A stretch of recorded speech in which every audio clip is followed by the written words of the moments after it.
ఈ వీడియోలో మనం భగవద్గీత అధ్యాయము 13 శ్లోకము 27ను పరిశీలిద్దాం. క్షేత్రజ్ఞ వివేకం గురించి వివరిస్తున్న శ్రీకృష్ణుడు ఈ సృష్టి యొక్క మూల రహస్యాన్ని అర్జునుడికి మరింత స్పష్టంగా తెలియజేస్తున్నాడు. మొదటగా ఈ పవిత్ర శ్లోకాన్ని భక్తితో విందాం.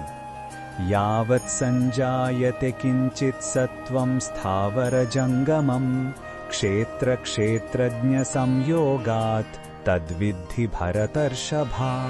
ఈ శ్లోకం అర్థమేమిటంటే, ఓ భరతవంశ శ్రేష్ఠుడా అర్జున, ఈ ప్రపంచంలో కదిలేవి కదలనివి ఏ జీవి లేదా వస్తువు ఉనికిలోకి వచ్చినా అదంతా క్షేత్రం మరియు క్షేత్రజ్ఞుని కలయిక వలనే సంభవిస్తుందని నిశ్చయంగా తెలుసుకో. ఇక్కడ క్షేత్రమంటే మన శరీరం లేదా ఈ భౌతిక ప్రకృతి. క్షేత్రజ్ఞుడు అంటే ఈ శరీరాన్ని ప్రకృతిని తెలుసుకునేవాడు, అంటే ఆత్మ లేదా చైతన్యం. ఈ రెండూ కలిసినప్పుడే జీవమనేది ఏర్పడుతుంది. ఆత్మ లేకుండా శరీరం నిస్తేజం, శరీరం లేకుండా ఆత్మ తనను తాను వ్యక్తపరచుకోలేదు. ఈ శ్లోకంలో ఉన్న భావం మనకు ఏమి చెప్తుందంటే, ఈ సృష్టిలో కనిపించే ప్రతి దాని వెనుక ఒకే ఒక దివ్య సూత్రం దాగి ఉందని ఇది మనకు గుర్తుచేస్తుంది. ఒక చిన్న గడ్డిపోచ నుండి ఒక పెద్ద పర్వతం వరకు ప్రతీదీ ప్రకృతి మరియు పురుషుని కలయికే.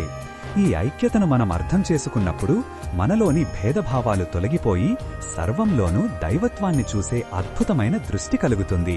ఈ బోధనను మన దైనందిన జీవితంలో ఎలా ఉపయోగించుకోవచ్చంటే, మనం కేవలం ఈ దేహం మాత్రమే కాదు, ఈ దేహాన్ని తెలుసుకునే శాశ్వతమైన ఆత్మ అని మనం గుర్తుంచుకోవాలి. ఇది మనల్ని శారీరక సుఖదుఖాలకు అతీతంగా నిలబెడుతుంది. ఇతరులను చూసినప్పుడు కూడా వారి బాహ్య రూపాన్ని బట్టి కాకుండా వారిలోని ఆత్మను గౌరవించడం నేర్చుకుంటాం. ఇది మనలో కరుణను, ప్రేమను పెంచుతుంది.